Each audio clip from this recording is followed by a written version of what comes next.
Now look at the seventh problem. There is a circular path around a sports field. Sonia takes 18 minutes to drive one round of the field, while Ravi takes 12 minutes for the same.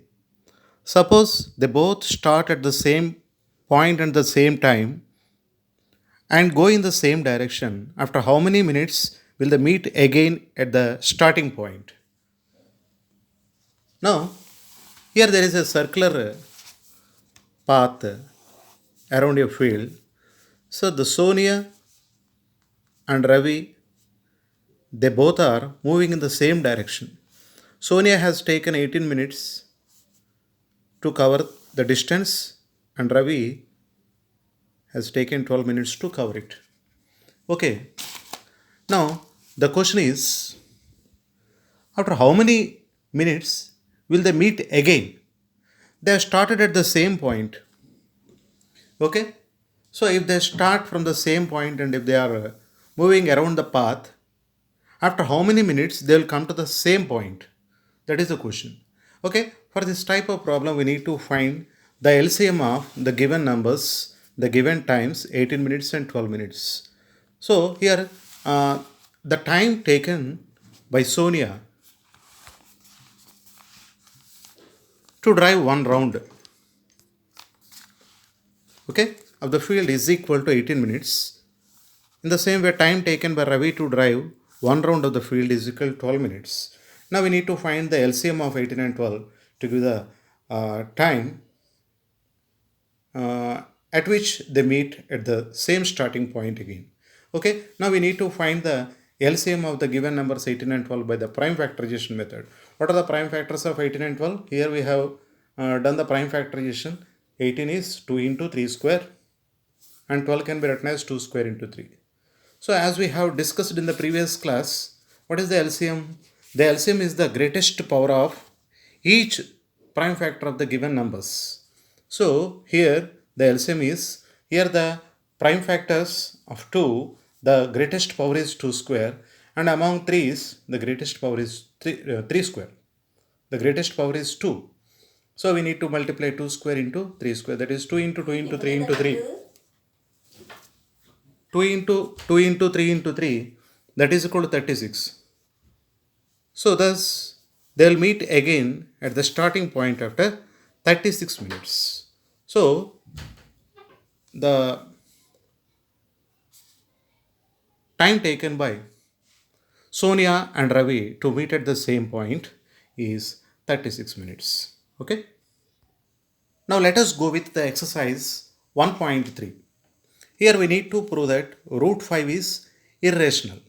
We know that root 5 is irrational, but now we need to prove it. Okay, now look at this.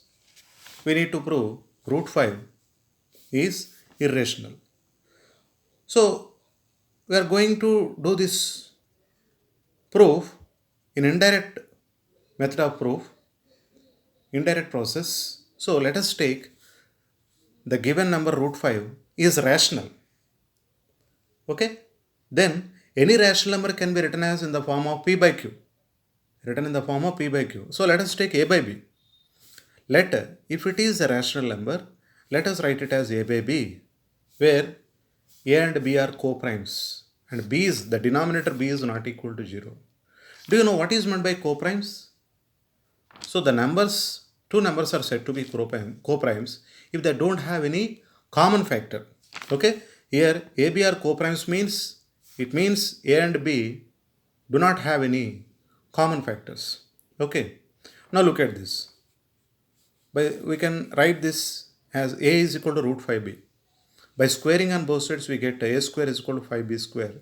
So a square can be written as 5 into something. So we can write 5 is a factor of a square, implies 5 is a factor of a. Now, as 5 is a factor of a, we can write a is equal to 5 into something. That is equal to, I have taken a is equal to 5c.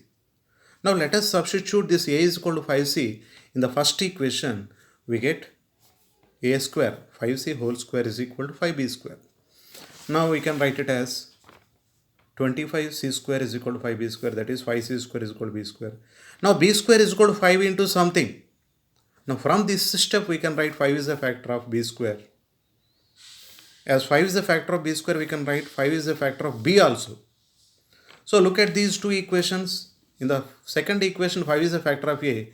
In the third equation we understood that 5 is a factor of b also. From 2 and 3 we understood that a and b have 5 has a common factor. Okay. So, but here we have taken a and b are co-primes, means they should not have any common factors. But here we have got 5 as a common factor for a and b. So this is a contradiction. So our assumption root 5 is rational is wrong. We have considered that root 5 is rational, but we have got a mistake that for a and b have common factors. We got this mistake because of our assumption wrong. Because of our wrong assumption. Therefore our assumption is wrong. Hence we can say that root 5 is irrational. This is indirect proof. Okay. Now in the same way, let us prove 3 plus 2 root 5 is rational. So let us take this as rational. Okay. So we are going to prove this in indirect method. So let us take its negation, its opposite sentence. So we need to prove 3 plus 2 root 5 is irrational. So we have taken it as rational. As we discussed in the previous problem, we can take 3 plus 2 root 5 as a by b, where a, b are co-primes and the denominator b is not equal to 0. Now let us separate the number which is having root and the numbers which are not having roots, separate the different sides. So we get a by b minus 3 is equal to 2 root 5. This can be written as a minus 3b by b is equal to 2 root 5. If you take 2 from the RHS to LHS, we get a minus 3 by 2b is equal to root 5. Here observe, in the LHS there is no root, but RHS is having root. So we can say that LHS is rational part and RHS is irrational number. But we never get a rational number is equal to irrational number. But we have got it. And this is wrong. Okay? In an equation, a rational number and irrational number never be equal. But we have got it. Here LHS is rational number and RHS is an irrational number. So this is the contradiction, the fact that root 5 is rational. We have taken root 5 is, 3 plus 2 root 5. 3 plus 2 root 5 is rational. But here we have taken 3 plus 2 root 5 is rational. We got the contradiction for this. So our assumption is wrong. What is our assumption? 3 plus 2 root 5 is rational. That is wrong. Then what is the correct sentence? 3 plus 2 root 5 is an irrational number. Okay. In the same way we can prove 1 by root 2 is an irrational number. Okay. As we have done in the previous problem, let us take 1 by root 2 is rational. Then we can write 1 by root 2 is equal to a by b, where a and b are co-primes and the denominator b is not equal to 0. Now let us rationalize the denominator. For that we need to multiply root 2 in the numerator and denominator. Then we get 1 into root 2 root 2 by root 2 into root 2 2 is equal to a by b. Now let us separate the irrational part and the rational part into two sides. Then we get root 2 is equal to a by b. So here LHS is irrational part and RHS is rational part. Here also we got a wrong statement.